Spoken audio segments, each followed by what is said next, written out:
इसलिए बहुत अनूठी बात मनोविज्ञान ने खोजी है कि लोग जो बाहर से दिखलाते हैं अक्सर भीतर उससे उल्टे होते हैं। जैसे कमजोर आदमी अपने को बड़ा बहादुर दिखलाता है, उसे डर है अपनी कमजोरी का, वो भीतर कप रहा है, वो बड़ा भयभीत है, वो इतना डर रहा है कि वो ये तो कह नहीं सकता कि मैं डर रहा हूं। अगर वो यही कह दे कि मैं डर रहा हूं तो समझना हिम्मतवर आदमी, डर के जाने का क्षण आ गया। लेकिन इतनी हिम्मत भी नहीं जुटा पाता कि कह दे कि मैं डरा हुआ हूं। अपने को ढांक ढूंक के सिद्धांतों इत्यादि शास्त्रों की आड़ में वो कहता मैं और डर कभी नहीं, मैंने डर जाना ही नहीं। कल रात में एक मनोवैज्ञानिक की जीवन कथा पढ़ रहा था, उसने बड़ी प्यारी घटना लिखी। उसने लिखा बचपन से उसे एक ही चीज का सबसे बड़ा भय रहा कि किसी को यह पता ना चल जाए कि मेरे भीतर भय है। दुनिया में भय से लोग जितने डरते हैं उतना किसी और चीज से नहीं डरते, क्योंकि कायर नामर्द लोग कहेंगे अरे नपुंसक, कुछ भी नहीं, किसी काम के नहीं।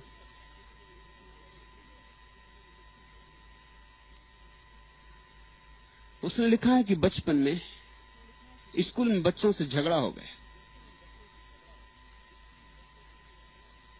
तो बच्चों के गिरोह ने उसकी पिटाई का इंतजाम किया। वो किसी तरह उस दिन तो उन्हें धोखा दे के पीछे के रास्ते से भाग आया। वे दूसरे रास्ते पे इकट्ठे थे, मगर दूसरे दिन वो डरा कि अब अगर मैं गया तो आज तो पिटाई होने ही वाली। दो ही रास्ते थे, एक पे कल उन्होंने इंतजाम किया था, आज वो दोनों पे इंतजाम कर लेंगे। और ये वो स्वीकार नहीं करना चाहता कि अपनी मां को कह दे कि मैं डरता हूं, कि अपने शिक्षक को कह दे कि मैं डरता हूं। उसने अपनी मां को कहा मेरे पेट में दर्द है, आज मैं स्कूल नहीं जाना चाहता।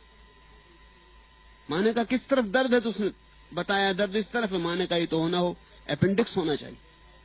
वो बहुत घबराया कि अब और एक मुसीबत हुई।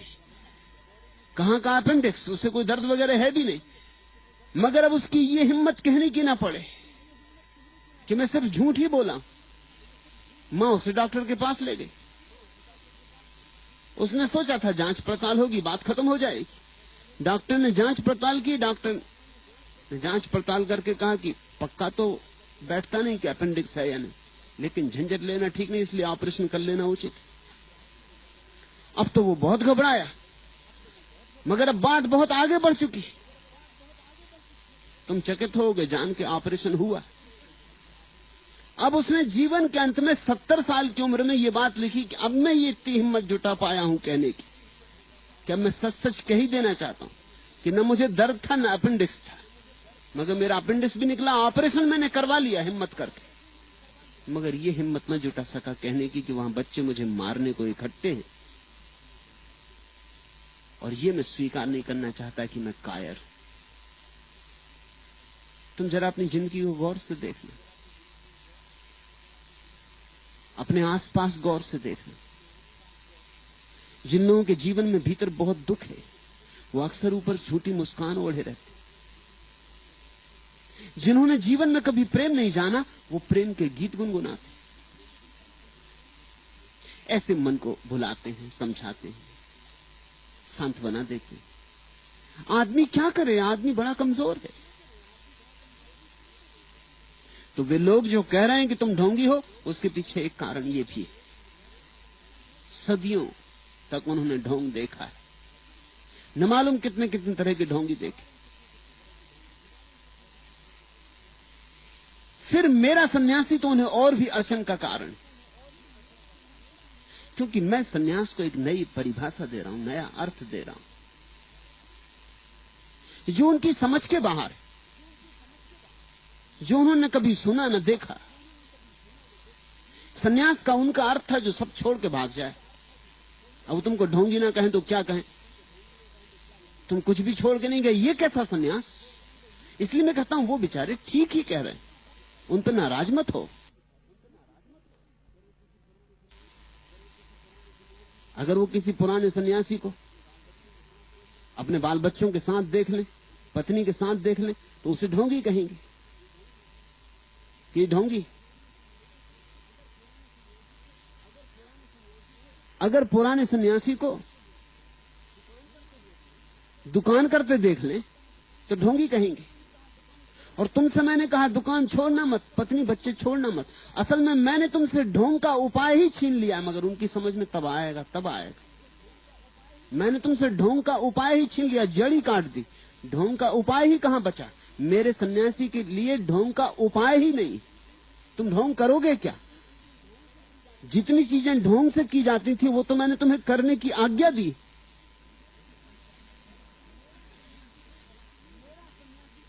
मेरा सन्यासी भर ढोंगी नहीं हो सकता। मेरा सन्यासी तो ढोंगी तब होगा जब वो छोड़ छाड़ के भाग जाए और किसी जंगल में बैठ जाए आंख बंद करके, तब तुम कहना कि ये ढोंगी। यहां क्या कर रहे हो?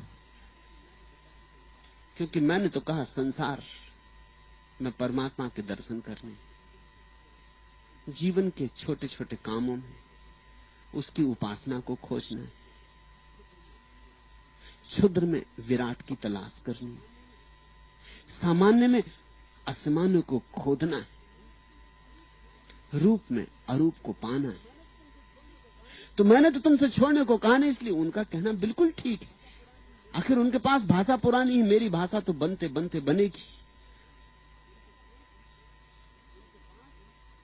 उनके पास मैं जो कह रहा हूं उसे समझने का कोई उपाय नहीं। मैंने उन्हें सिर्फ भौचक्का कर दिया है। वो एकदम बेबूस से खड़े रह गए। उनकी समझ में नहीं पड़ रहा है कि क्या हो रहा है। मेरे पास आ जाते, कभी पुराने ढप के एक सन्यासी आए कुछ दिनों पहले, कहा ये कैसा सन्यास? 30 साल के सन्यासी, उम्र भी 60 साल की है। मैंने तो बहुत साधु संत देखे, बहुत हिमालय में घूमा, गंगोत्री तक की यात्रा की है, मगर ये कैसा सन्यास? मैंने कहा यह सहज सन्यास। मेरा सन्यास का अर्थ और ही है। सन्यास का अर्थ है भाव की एक ऐसी दशा कि तुम बाजार में खड़े हो फिर भी अकेले हो, कर रहे सारे काम फिर भी निष्काम, जी रहे संबंधों में फिर भी असंग हो। तो स्वभाव था। मेरे एक मित्र संन्यास्त हुए, 8 दिन बाद आए कि मेरी पत्नी को भी संन्यास दे। मैंने कहा मामला क्या है? पत्नी राजी है? कहा राजी होना ही पड़ेगा, क्योंकि जहां भी मेरे साथ जाती लोग बहुत खड़े होकर देखने लगते हैं कि स्वामी जी किसकी पत्नी को लिए जा रहे हैं। कल एक पुलिस वाले ने रोक ली कि रुको महाराज, ये स्त्री किसकी? 10 बजे रात कहां जा रहे? मैंने कहा भाई मेरी पत्नी। उन्होंने कहा तुम्हारी पत्नी? फिर तुम सन्यासी कैसे? पुलिस वाले को भी पता है कि सन्यास का मतलब क्या होता है। मैंने उनकी पत्नी को भी सन्यास दे दिया। 8 दिन बाद वो फिर वापस आ गया कि मेरा एक बेटा और है, इसको और सन्यासी करें, क्योंकि कल ट्रेन में हम दोनों बैठे थे, बंबई में रहते, लोकल गाड़ी में चले आ रहे थे, डब्बे में 2-3 आदमी एकदम नाराज हो गए और कहा कि ये मालूम होता है किसी का बच्चा भगा के ले जा रहे हैं।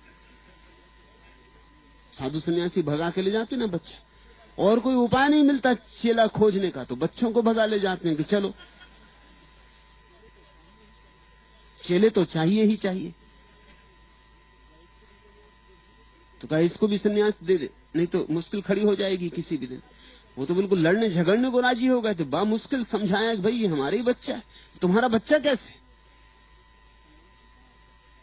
सन्यासी का और बच्चा? मैं तुम्हें अड़चन में डाला हूं, जान के डाला हूं, क्योंकि जब भी किसी एक नई धारणा की पहली दफा रूपरेखा बनती, जब किसी नए भाव की अवधारणा होती, तो देर लगती लोगों को समझने पहचानने में। वे तो कहेंगे कि सब ढोंग है, ये कैसा सन्यास? बाजार में बैठे, दुकान भी चलाते, काम भी करते, पत्नी भी, बच्चा भी, ये कैसा सन्यास? लेकिन मेरे सन्यास से प्रयोजन है कि तुम आनंदित हो, तुम मग्न हो, तुम तल्लीन हो, तुम प्रभु की याद से भरते जा रहे हो। ये सन्यास उसके संसार को भी स्वीकार करने में समर्थ है। ये सन्यास कमजोर का सन्यास नहीं, ये भगोड़े का संन्यास नहीं। हम जीवन के संघर्ष को पूरा का पूरा स्वीकार करते हैं। उसने दिया है जीवन, हमें से भाग कर जाएं, यह उसका अपमान होगा।